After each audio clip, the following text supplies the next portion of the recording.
ideally heroes that can build BKB. If they don't meet the other criteria, all three of their cores are either BKB carriers, tanks, or elusive, respectively. Yeah, you know, I brought up the 4-position Leshrac just because it was a possibility. I didn't really expect to see it here. I felt like Leshrac still would have been a perfectly fine safe lane farmer because he would have gotten enough farm to still be... I feel they would have gotten enough farm out of the safe lane plus towers that they would have gotten like the Bloodstone BKB and enough for the Leshrac to be able to tank up those fights. But maybe they feel like it's just a little bit too risky to run him here since the Tiny Wisp in the first 20-25 minutes can easily kill the Leshrac. Same kind of goes for the Queen of Pain, and you got a lot riding on that Leshrac core at that point. So falling back now on... I kind of like the Shadow Team just because it's pretty good versus very burst lineups. When you've got Quap and Tiny, who are very burst oriented, and you're also great against Tiny. He's all about the base stats. His illusions are very powerful, and he's a melee carry. Purge is really good against him. I think Shadow Demon was kind of the obvious ban. How do you feel about this pick? They go into Phoenix, and my big worry here for London Conspiracy is whenever I see a Tiny Wisp, to me the lineups that have the most success are the ones that have a great initiator for the duo. Because generally you don't want Tiny Wisp to go in first. You want like an Axe to go in first, or a Centaur, which got banned in this phase. Clockwork even. The Cogs can interrupt the Tiny a little bit, but even Batrider's great as well. They don't have that hero. It's like basically Tiny goes in first or nobody goes in this game. And that concerns me against Yellow Submarine. Yeah, I think the Phoenix is nice against Yellow Submarine, but I feel like there would have been better synergy within London Conspiracy's lineup if they'd gone like a Batrider. I think that actually would have been a very legit pickup against Ember Spirit, right? The other two is like, okay, it is good, but at least you still set up the Tiny Wisp kind of no matter what. Ooh, Enchantress. What are your thoughts on this? We have not seen too much Enchantress. Now, the one tournament where this hero / Chen and junglers in general were pretty popular was Battlegrounds, where IG ran the Enchantress. I know Secret was running the Chen a couple of times. They even picked up a Puppy Enigma, I believe, in one of those games, but we're not seeing Enchantress at all right now, even though she got what sounded like pretty substantial buffs in the latest patch. Like significantly strong against the Tiny Wisp usually because the Wisp itself already kind of squishy. Tiny, who can build towards a BKB if it's one of those games it's necessity for him, you still got that Impetus shots that goes through the BKB and can tear the Tiny up pretty good. So I think that there's definitely a place for Enchantress, but I think the 5th pick is definitely where you need to put her, and this will allow Yellow Submarine to be able to have early pressure, perhaps on the laning phase, also be able to get a gold and experience advantage by being able to have a jungling hero over London Conspiracy. So it's nice, but I'm not sure if it's going to be exactly what they needed. I was really hoping for more control. Oh, Cap, we saw last game start off with a level 1 first blood from Yellow Submarine, and they're going to do it again here, it looks like, with the Tidehunter Gush skilled up, or at least try for it. Great lift by the Rubik. Now allows them to retreat, so they skilled Gush on Tide. They don't get first blood. I mean, it's pretty bad if you have to skill that Gush level 1. Yeah, it really is. And apparently invading jungle is like the worst thing you can do. That's twice now that invasion has gone terribly wrong. Last time London Conspiracy. Oh, look, there's the taunt. Dale was doing the taunt as the Tidehunter, where he swings through the river. Angrily taunting himself right now. Perhaps. They did get some really good wards down, though. And versus Tiny Wisp, this is very important. Absolutely. If they'd land the split Earth there from the Leshrac, they probably would have gotten the kill, but... It was quite a nice Rubik lift as well. Made sure to stun the Dragon Knight with it, so they couldn't get any sort of follow-up stun. But with that said, we are going to see offensive jungle Enchantress. The funny thing is, they didn't actually block that many camps, but they just got great vision around the jungle. So they don't want to stop the camps from spawning so much as they just want to ensure that they have vision for PSM to make plays here. Yeah, now that I see this is going to be on offensive Enchantress because it's a Tiny Wisp middle, I think this is a great pickup now because this is something that ensures that Tidehunter does a bit better in his lane because, again, it's Tidehunter versus Queen of Pain plus a support this time around. So it's a very hard lane for Tidehunter, and the laning phase is incredibly important for him. So Enchantress can maybe put some pressure, maybe even a full-on gank, and they manage to get a kill on the Rubik or something like that. Or also, alternatively, put pressure on the middle lane as well. Like, there are many options for PSM just kind of depending on what he gets. hits when it comes to creeps. And speaking of that pressure, here comes the first wave of not fun for Kaiser. He's going to walk directly into the tornado. Now they got to find this damn thing in the jungle. It's hiding behind the trees, just making their lives miserable. How often do you see a Dragon Knight posting up in any matchup? Like, almost never. That is the power of the Enchantress early on. Yeah, they are now going to have to run over an avalanche stun it. It's just generally going to be a big loss. You do not want to be using that avalanche at this stage. Sure, you have the bottle, but you want to have the potential to kill off or at least threaten the Dragon Knight a bit early on, or maybe the Enchantress. And the Wisp is only going to have so many bottle charges. The other thing is, we got another one. They can control the runes with this Enchantress, and that means that if Wisp may not be getting too many potentially, Dragon Knight can just look for that top rune. The Enchantress can cover bottom. I'm not sure if they'll actually go for that play, but it is available to them. Yeah, this is exactly what I was talking about. Them picking off the Rubik potentially. If Tidehunter moves forward, I think they get him. Oh, the gush is there. The stomp comes out from the Centaur. Counter lift from the Rubik. Not good enough, Cap. First blood goes to Yellow Submarine. So PSM might just be our MVP for this second game as well. He's starting off strong anyway. That's true. Had an excellent Wisp game. Really showed his versatility as a support player. Yeah, absolutely. So Dragon Knight is going to be able to get the double damage rune at the bottom lane, filling up his bottle, which is pretty important for him to just spam out some more, as well as the boots to try and steady ahead of the Tiny Wisp. So his lane's actually going quite well. I mean, he's actually has a CS advantage over the Tiny. I'd say that again. That's just crazy. Yeah, man, I know, right? That doesn't sound right at all, but... Where do you think PSM should be going now? Should he continue to pressure mid? Should he try to roll up this bottom lane a bit more, just farm? I mean, he got another tornado creep, so I see no reason why he shouldn't tornado that, but unfortunately for him, it's going to die soon. Looks like he wants to make the dive. Kaiser's quite low, and they do have the double damage on Barash. Dun, dun, dun, dun, dun, dun, dun. They're looking for it. There's the net to start things off. They follow up stun onto Spartan. The Centaur Stomp. Couldn't catch the Wisp mid-tether. That would have been a very difficult timing play, and won't happen in the end. Meanwhile, our Tidehunter getting pursued back a bit bottom lane. Dale low, but won't go down. There, even though they don't get the kill, it's a bit unfortunate, but at the same time, a lot of harassment. Uh-oh, Barash, he gets tossed back in the creep wave. Just out of position for a moment here. The Wisp orbs get the job done. Now that's big. Stomp also baited out and misses. This is a Tiny Wisp who were pressured early, and they find a kill on the enemy Dragon Knight who was free farming mid. That's something that just swings this lane completely around. Yeah, definitely. I mean, I would say that Yellow Submarine were easily winning their middle lane, but now I would say it's even or even to the favor of London Conspiracy. Take a look at that top lane, though. Ember Spirit is investing so much time in shutting down this Phoenix. He's actually continually running away from the creep wave just to keep the Phoenix outside of that level 2, which is critical because the Phoenix, if he never gets level 2, can't actively contest the support and harassment battles. You actually need level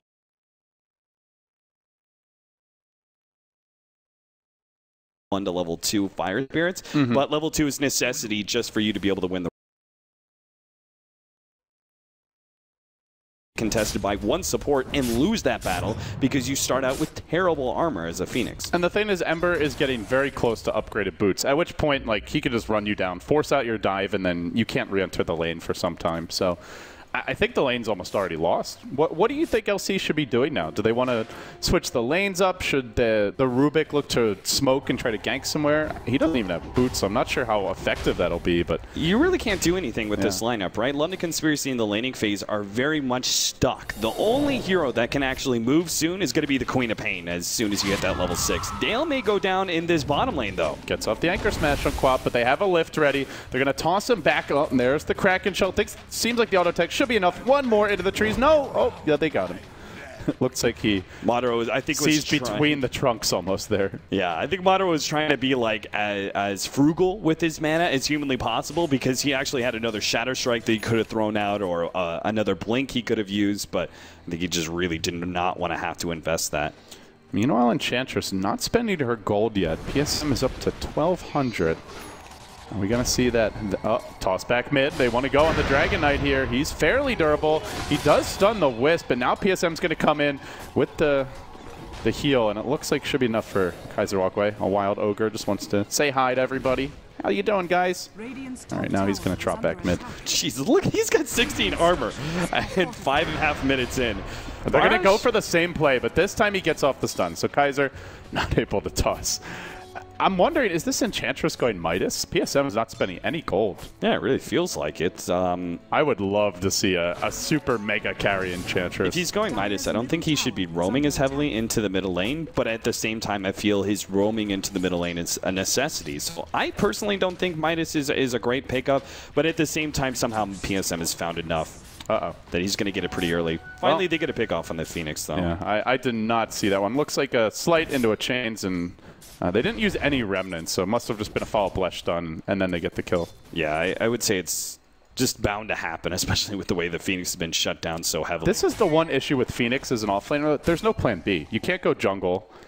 Yeah, you can't really gank. You see some Phoenixes roam into the middle lane, but I would say, like, that play is usually... It's more beneficial to the Phoenix than it is to the middle lane, right? Because it's not like you're providing so much extra damage. You're basically like, oh, I'm adding a maybe 200 damage to this kill. You probably would have gotten it anyway. And really, it's the Phoenix who comes out just like happy with the experience. You're coming into mooch. It's like you heard your friend has a party. You know, you don't have any beer money. You're like, can I bum a few? And you pretend like, hey man, good to see you. Well, they're gonna go on Barrage now. They toss him up, drop him down, and they do get the kill. So it's basically exactly as described. Yeah, I mean the like two extra. If those two spirits the Spartan is holding on to right now had hit the Dragon Knight. That's the Phoenix's damage. Like, that's how much damage the Phoenix put into that gank on the Dragon Knight. So he just joined in and was just like, sweet, I get experience. His damage really didn't mean anything to that gank. But that's what friends are for. Sometimes you got to carry your buddy when they're not doing so hot. Don't do it here. Top tower. Does buy the treads, by the way, so no Midas rush in the end. That feels fair enough. I mean, the courier was probably heavily in use for the middle lane, potentially even heading up to the top lane as well once or twice. So he probably didn't have an opportunity to use it and just figured, well, I'm going to get it when I go to the side shop to push down that tier 1 tower, which they just got. Right. Well, Kaiser now hits level 6 here. He does pick up a Bracer. I am curious to see if he goes full drums or if he's just going to sit on the Bracer. Either the main item that most Tinies seem to favor now is the Blink Rush. It's pretty rare to see a straight Ags nowadays, even though that used to be the build. The arrow would always go like his treads and then into Ags. But nowadays, the Blink seems a lot more common. I'm kind of torn on the Blink here. I'm not sure if this is a good Blink game or not. It depends on whether or not, like, are you jumping the Ember Spirit? Like, are you actually going to hunt down the Ember Spirit with the Blink Dagger? Otherwise, I think you just go for the regular Tiny route and farm up, like, drums, Ags, because you don't want to be going on, like, you don't want to be going in on the Tidehunter because he could potentially survive and ravage you. You don't want to be necessarily going on the DK because he's quite tanky. Eventually, we'll be able to survive through the combo. And then there's the counterplay, again, of the Ravage, of the Ember Spirit coming in and with his remnants and such. So I think I would rather see the Quelling Blade and the Robe of the Magi. So, Kaiser, he's not respecting the mud. Coming out, boom, gotcha. He's like, but I'm a boulder. This is just vicious cannibalism all stone around. Stone on stone action. PSM may be going down here. Madara's got the nukes, I think, to be able to take him out quite easily, and Yellow Submarine aren't going to be able to help out their allies. So Fervian just down in the river. He brings both supports low. It doesn't actually kill anyone. They have a toss suit. Do they want to dive on this? They're going to use the dive. There's the chunk from downtown. Fervian will fall, and now they look for the trade here at the Ember. His Flame Guard is still up. He's already used Chains, though, and he can't really do a whole lot here. Despite having Drums phase, he's damn tanky, but another Chuck. Man, that's a lot of action early for LC and some much-needed kills to help swing this game around their way. Yeah, absolutely. They're actually trying to get this top rune real quickly, but Miposhka, he's going to be able to snag that bounty rune instead. He is going for the pretty typical Phase Boots drum build. I feel like this is the point in the game where the Ember should, like, you need him to take over right now. He had an excellent start. He can kill pretty much any hero in this game, but the issue is there's that defensive relocate already online for Spartan. Yeah, the stages of Ember Spirit go, okay, in laning phase, whether it's mid or safe lane, you farm up your phase boots and then your drums. Maybe you like have Magic Wand and something else, but that's pretty much it. Then you go into the, okay, I'm utilizing my maxed out Flame Guard to be really aggressive because magic damage is so prevalent in the early part of the game, so he's going to be super aggressive, go for kills, and then we're going to fall back on, okay, a little bit more farming. If he's not just dominating the game through hero kills, he'll farm up, you know, and start moving towards that late game where he's obviously a big factor. Well, Yellow Submarine looking to make that play, but they're doing it without the Ember. He's just farming in the top lane right now.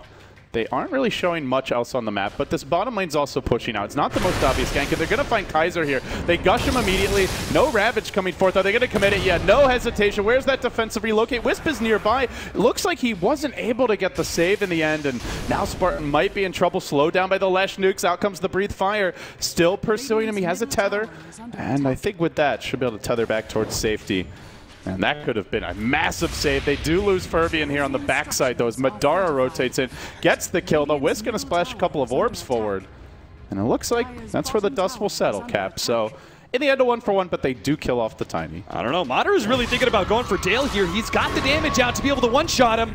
Boom, there he goes. Tidehunter out. Now Barish actually caught by the telekinesis, and he steals the stun. Barish is going to fall as well, potentially. What a big play there by the Rubik. Excellent aggression coming out from Madara. And where was the Ember through that? He was off farming the top side of the map. He didn't have mana for the chains. He's not getting the job done here. Can Flame Guard whatever the hell he wants? They're pursuing this Ember, but they don't have a whole lot of mana left. I think they'll have to let him go. No, Madara says there's no such thing as back. You can only go one way, and that's farther in. We have to go deeper, he says. Well, looks like, I mean, at this point, I think you stop. Yeah, you've got to back up eventually, but that was terrible for Yellow Submarine. I mean, they need the Ember in these fights. Like, he the toss! Fervian's gonna fall here. Madara couldn't quite get the damage out. Now Dragon Tailed underneath the tower. Split Earth gets laid out, and they actually do get the kill. Fervian will survive. The big plays. He gets in there. He stuns the enemy. Immediately bottled up Fervian twice, and actually 3 times eventually in the midst of that. Keeps his buddy alive. Salvages the fight. But yeah, next time they go for a fight, they need this Ember there. He is just, especially, maybe not the start of the fight. It's almost ideal that he shows up a bit later, but he showed up when the fight was basically over that time. Yeah, and it's a little bit sad because they've wasted their advantage now. The Phoenix hits his level 6, and the Phoenix, as I was saying before, I wasn't sure if about the synergy with London Conspiracy. Would have rather seen a much more solid initiator, but it's really good versus Yellow Submarine because who's going to right-click the Supernova, right? The Enchantress last pick is actually fairly good. Ember's not hitting it. Ty's not hitting it. Enchantress is the closest thing they have. Yeah, Enchantress and Dragon Knight if he has his ultimate out. And even then, it's like he's more likely to be worried about throwing out stuns and just basically being the frontline tank. Yeah, and he would be my most likely target for the first Fire Spirit that I throw out. If I'm a Phoenix, I'm targeting him first, and I'm hoping to be able to hit Leshrac and Enchantress after that. And this Rubik is so scary with the lift Dragon Tail combo. Like, that is, I feel like that's almost a guaranteed kill at that point if you've got a +1 there. Well, for now, he is trying to set up on the bottom lane. They have vision of Dale, or I believe they did when he moved over towards these neutrals. Thinking about a go on him. The rune is about to spawn. There is a, well, actually not that large of an ancient stack because it was warded. But it is another stack attempt. Finally, they're going to fight with Mipochka. Again, he misses on the chains, though. Haven't seen much out of this Ember, despite the free farm he's been getting all game long. The stolen Dragon Tail goes forth, but they've got Dale here in position. That was, actually a stolen Anchor Smash. Wanted the Ravage, couldn't get it. Now S224 on the way out, and meanwhile, Madara finally kills. The Wisp also able to get involved here. It's so far a 3-for-1. The relocate goes, and, well, he'll be back out of the fight for now and off to safety, it looks like. I mean, it happens sometimes, so I won't flame it too hard, but that was some pretty questionable Phoenix scenario there. Like, he just didn't get off the Supernova. Like, Dale literally just ran forward and ravaged before you hit the Supernova. And he doesn't have a blink. That's not acceptable. And they had the tower up. Like, they see him coming. He just walked into them. Yeah. It was a bit unfortunate. Got to be a slight misjudge, but still. And now he's going to pop it. It doesn't do anything. Oh, well. Queen of Pain does end up going down here. In the meanwhile, off in the bottom lane, killed off by Fervy. And then the tower gets denied. And the Supernova, as you mentioned, all for naught. So multiple bad engagements in a row as Yellow Submarine called away right back in this game. That is a 3,000+ gold swing in like 2 minutes. Yeah, I actually didn't see what happened to the Queen of Pain because he got bursted from 100% to 0 in like a second and a half. So I can only presume like Fervian snuck around and like led with the split earth while the Queen of Pain was split pushing. And it is nighttime, so you can creep up a little bit closer. Yeah, and we also just missed Phoenix going down. All right. Oh, I missed it. I missed it. I'm driving. No, I missed it too. God damn it, Cap. We gotta step our game up here, buddy. This is why they put us on the B stream.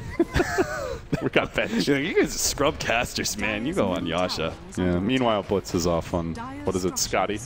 Why is the bigger item the worst stream that feels bad? That's what I was saying. It's like, why the hell isn't the first stream Scotty and then the second and third stream are S and Y? That would have made more sense. Who made the stream names? Was it James? It was probably Trance. Let's flame James anyway. I don't want to flame Trance. Okay. Fire James then. He'll fire himself. He's done it before, so what's another time? Is this a game for Silver's Edge? It is. You're fighting up against a tiny, craggy exterior. So Shadowblade into the Silver's Edge eventually for the Dragonite this game. It really feels like that item is like... I feel like Dragonite has been the hero by far who's run the most Silver's Edge out of anyone in the new patch. It's just so natural. Again, like, even if it's a game where there are no passives, you may still go Silver's Edge because it's really value. If you have a Shadowblade anyway, and the Sage is a lot of value stats for a Dragonite, then it's just natural to free up that extra item slot by combining the two, and it's... you know, it's just a really nice item to have through and through. So Dragonite, I would agree with you, by far the hero picks it up the most. Followed up by Slark. Yeah, I guess it's mainly we just haven't seen very many Slark picks as of late. Yeah, exactly. Well, I'll see. Went for a bit of a smoke here. They didn't find an opportunity to go on mid, and this is the one downside to not having the Tiny Blink. They don't have a great initiator. Oh, they might get caught, though. Dragonite with the initial stun. They have to prevent the relocate out. It's already going, but the chains are there to interrupt. No escape for Spartan or Kaiser either. They get both. That was all Miposhka there, well, not salvaging, but just ensuring that the defensive relocate out doesn't come. Yeah, they're doing really well versus the Wisp, by the way. It's a hard game for the Wisp to be able to play because there are so many big AoE disables. The last time he tried to relocate out, he was caught by the Tidehunter Ravage, where they dove past that Tier 1 tower. This time around, Miposhka immediately going for the jump forward and chains onto him, stopping him mid-relocate again. So he's just not getting any saves, and obviously, if you're expecting to have to save, you'll be sitting back and you won't actually be tethered up. But in that scenario, they just didn't expect an invasion. Yellow Submarine, really great maneuver by them, catching 2 out, turning that into a Tier 1 tower that is just through and through Dragonite play, right? Any kind of push lineup, you go for the smoke ink, you get a pick off, you take a tower. Well, Yellow Submarine now, after taking that tower down, moving into the Radiant jungle. They are going to look to secure some extra farm here. Looks like they're thinking about Roche. And they are going to walk into the pit, get to work. They can let Enchantress tank it. One of the big benefits of this hero. Yeah, they've also got really good stuns because the Dragondale is pretty decent. Split Earth hits them as well. In fact, I would say a number of level 1 Roche strats that I've seen have featured the Leshrac recently, just because level 1 Split Earth is so good for it. I just haven't seen any level 1 Roche. Oh, you haven't yet? I haven't seen a single level 1 Roche game since TI4. Not even kidding. Wow, you've missed out. I've cast a decent number of games, too. It just, I don't know, man. What LD? You know the team casting a decent number of games? No. Who was it who did it at TI4? It was Cloud9 two teams tried to do it to Vici Gaming. I think both at the main event. Like Cloud9 did it once. I forget who the other team was. I can't remember. I mean, I give them credit for having balls, but you're crazy to try to level 1 Roche a team who's already shown that they're prepared for it. Yeah. I guess it's like, oh, well, no one will ever do it again, so we'll next level them. Regrets. All the mind games in the world. But then Vici Gaming are like, just because you think it's not going to work again, that's exactly why we'll check it again. Yeah. Well, FY God, I guess. I don't know. There was maybe they heard him. Of course, that's the other thing is even if the crowd isn't that loud, like you can't control 15,000 people. You know, they're gonna make some noise. It's just like you can't isolate vibrations. Well, like, that's impossible. That's not true. You can suspend the stage in a water tank. Suspend the stage. Yes, we've had these conversations. All right, Enchantress gets picked off. Madara. That's the reveal of the Orchid there for the Queen of Pain. Very nicely done. And but look at that. Set it's up by this countered. ward. It's already countered. Miposhka has a Manta already. Downside is Ember had to go Manta first, which does slow down his farm a bit. But yeah, I think given the Queen of Pain's rushing Orchid, it makes him almost immortal this game. Well, they have relocate cap, and they do get eyes on Furby. And if he gets too far away from his teammates, he may be the target here. And what do you know? He's headed the opposite direction from where he should be going. Any moment now, lift into dunk. Yeah, see ya. Easy kill. So, and he steals the Diabolic Edict level 4. Not too bad if they want to be able to push down some extra towers. Barash is hoping to be able to get a catch out here, though, with the Shadowblade closing the distance. Looks like they'll get a free Rubik kill. Oh, and this is right when the relocate ends. Very unfortunate. They didn't have anybody to back him up. And with Queen of Pain ult down, honestly, Yellow Submarine may just want to push. Well, they're kind of thinking about it. They've got 4 heroes top. They drop a Remnant. They have Aegis. Yeah, no Quap Bolt. I think you just go. Yeah, I think you at least force London Conspiracy to defend, and as soon as you see those TPs, maybe you back out. But I think in that situation, when you get a pick off and you've used Dragon Form, you always at least poke at the tower a little bit. So, and without any rotations out from London Conspiracy, I mean, Yellow Submarine, no, it's a tiny wish. They want to be able to sit back and farm some more. So, if they don't have that Aghanims, they're highly unlikely to fight.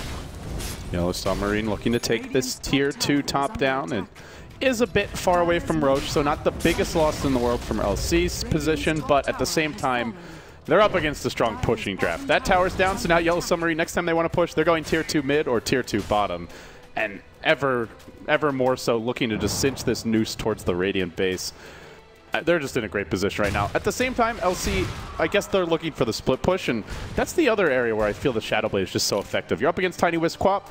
Good luck being off somewhere on the map. Maybe the Wisp can relocate somebody out, but then your Wisp is dying anyway, so. I hope they, the big play here, I'll be really proud of Yellow Submarine if they do it. Carrying some dust on the Dragonite, because you will have Spartan's about to pick up his Glimmer Cape. And that'll be a huge saving mechanism for himself to always kind of ensure that they're able to get the reload. Oh, they're looking for some initiation here. Miposhka's running in.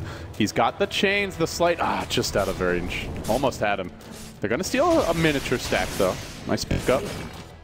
And they are somewhat starving, this Tiny Wisp. Tiny's still farming reasonably well, but he's not ahead the way that you expect a Tiny to be at 23 minutes. Yeah, Ember Spirit's actually a full 1,000, or actually 1,400 gold ahead of the Tiny, so they're in a great position, I would say, particularly since they should be able to take more and more towers. Now, I'm really worried about the Tiny pick, not even in the sense that like how farmed he is, but how farmed other heroes on the Yellow Submarine side are getting. PSM's almost got an Ags. And you really can't be trying to go on the Enchantress here. Then you're getting Ravaged, you're getting Dragon-tailed, Leshrac is blowing you up. I feel like what do you do as Tiny? Used to be you could just get a BKB, but that's not a solution anymore. Man, they don't even have the mech that Dale has already purchased, and they're still trying to push uphill. Well, they just throw the egg as a zoning ultimate at the very start of this fight, almost knowing that he's going to go down, and Yellow Submarine will accept the sacrifice for now. But I don't know if they even backcap. They have their mech, they just have to deliver it. Wow, he was probably sitting there going like, yeah, there's no way that they'd go and like push uphill like that. But London Conspiracy didn't have any counter initiation. Without the Blink Dagger on Kaiser, you don't have an immediate go. And this is where you want like an Axe or a Centaur. Like this is the one downside to not picking that type of hero as the offlaner. You have no threat of catching them out and trying to punish them. Miposhka will jump deep onto S224 and will force out the Aegis here, but can they kill him a second time is the real question. They have that Blink Ravage ready to go. They do burst him. That's a big kill, and that will prompt the retreat. Oh my god, they're actually going to go back in here. They go straight for Moderate to lock him down with the Dragon Tail. The Ravage goes off, but misses full to relocate to the side, but Ember Spirit already jumping away. And now they continue pursuit. There's no Supernova. You'd love to have it here. Parash starts to take a pounding. The Glimmer, Tiny, doing a bit of work, but now he gets focused. They found him. They isolate him. They will bring him down. Ember going nuts on the backside. Now leaps in. They're looking for that 4th kill. Tiny's bought back for this. Sure, the Ember bought back, but the difference is his team's trying to break the base. Oh, Tiny TP's in. Cap, they're 5 surrounding him. That's a dieback on the Tiny at 25 minutes. And with that, this could be a 2-0. The other way. Unbelievable. Yellow Submarine are going to be able to take a Raxing here by 25 minutes. From here, they can back up, farm up a little bit more, then think about taking a secondary Roshan, or just keep on going. I mean, he's dead for 50 seconds, and they're still looking decently healthy, so maybe just poke at the tier 3 tower until the Queen of Pain is back up, or who knows, Yellow Submarine may even pull off a secondary backup and then re-entry. They're not backing yet, but I think, like you said, it's just don't really need to risk it. Look at Barish is thinking about going back in. Unbelievable. He's going to go straight for Scarlock. They just might win the game right now, but no, the Supernova goes off. Now they're going to be punished quite heavily. Miposhka makes the jump away. The urn is ticking him. Finally, Madara makes the blink. They do catch him out as well. And that's another dieback the other way on the Ember Spirit. Yeah, relocate forward, but they don't catch anybody. That was just a blind relocate. So they still get a lane of racks, but those 2 kills are like 3,500 net worth and Swain. And Yellow Submarine's still in fantastic shape. I still feel like they can just walk down another lane, maybe wait for the next Aegis before you do it. But You know, you got to be careful. You lose one extra fight beyond what you can afford against the Tiny Wisp, all of a sudden he takes 2 towers, he pushes out all the lanes, they get some good aggressive wards up, they find a relocate gank. It can snowball against you very quickly. Yeah, that was a great maneuver by Yellow Submarine. The first time that they did it with the back out and then re-entry, big surprise, catches the Queen of Pain, excellent. The second time they did it, not so hot. I mean, they're already so low at that point, and you had already won a great fight. There was no reason to push your luck. Obviously, the Yellow Submarine still, big picture-wise, very far ahead. Well, they do have the Silver Edge now. This will come in handy, as you mentioned, versus the Tiny, and I do want to point out just how farmed these supports are. That's nearly a completed Bloodstone on Leshrac, 27 minutes. We're looking at a sub-30, 4 or even 5 position Leshrac Bloodstone. Enchantress has an Ags and has purchased her own gem. Even if the cores die, I feel like it's not even about them to some extent. Like, Dragonite's just there to me to soak up damage. The Enchantress, Ember doesn't even have big damage. I feel like it's Enchantress and Leshrac are the heroes you want to be killing first every fight.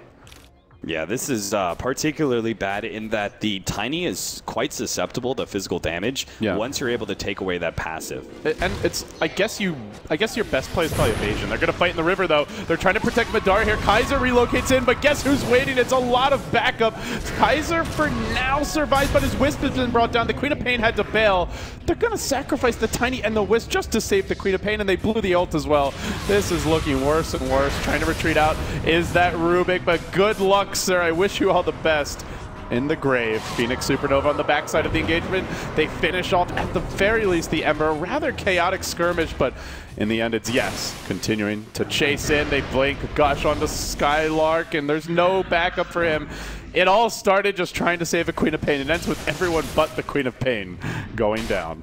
Yeah, I have no idea why they went into that fight. That was just a dangerous one to relocate into so ballsily like that. I mean, London Conspiracy still had potential comeback mechanisms. They just needed to draw out the game and go for the split push. Yeah, rat it a bit, maybe find a pick-off, but relocate into the river when you already know there's at least 2 to 3 heroes there and possibly 5.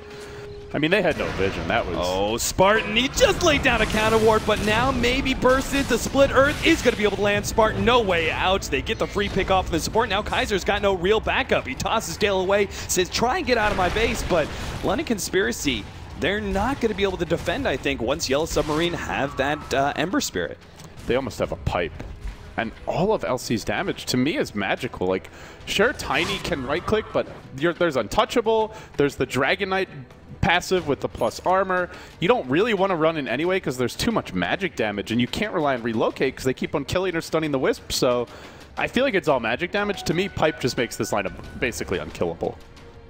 Yeah, I completely agree. London Conspiracy just too reliant on magic damage right now. Their Tiny still doesn't have nowhere close to an Assault Cuirass or a BKB. Well, let me ask you, Cap, as a 6K player, what do you do in this situation? 6K player. Well, I would say you just rat it out, right? Like, you just try and rat as much as possible.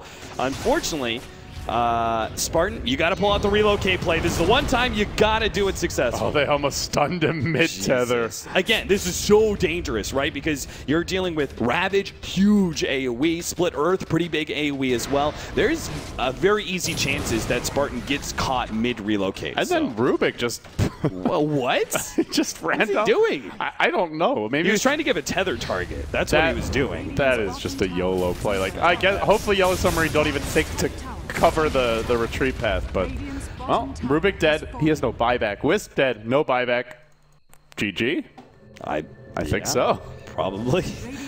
They're just going to push uphill. The Tiny is nothing without the Wisp, particularly when, again, you don't have BKB, you don't have Assault Cuirass. Bloodstone Leshrac already up to 10 charges and making the plays. He initiates with a stun with no setup to kill off the Quap. Yellow Submarine just outplaying the crap out of London Conspiracy, and not even done yet. The quad ball comes through, it only tickles, and that's before the pipe is even available to negate some of this other magic damage. Barash engaging now with Miposhka, and GG. Well played is the call. This group just got very interesting. It certainly did. London Conspiracy go from 2-0ing Na'Vi to getting 0-2'd by the open qualifier. I'm going to say that I feel like, yes, London Conspiracy, I judge them that they didn't have the staying power, etc., but I really did not expect them to get 2-0'd. Especially by like this that. team. Sure, maybe they lose a game to them, but 2-0, that's not expected. So other teams in this group, I believe it's Hellraisers and Vega Squadron. I'm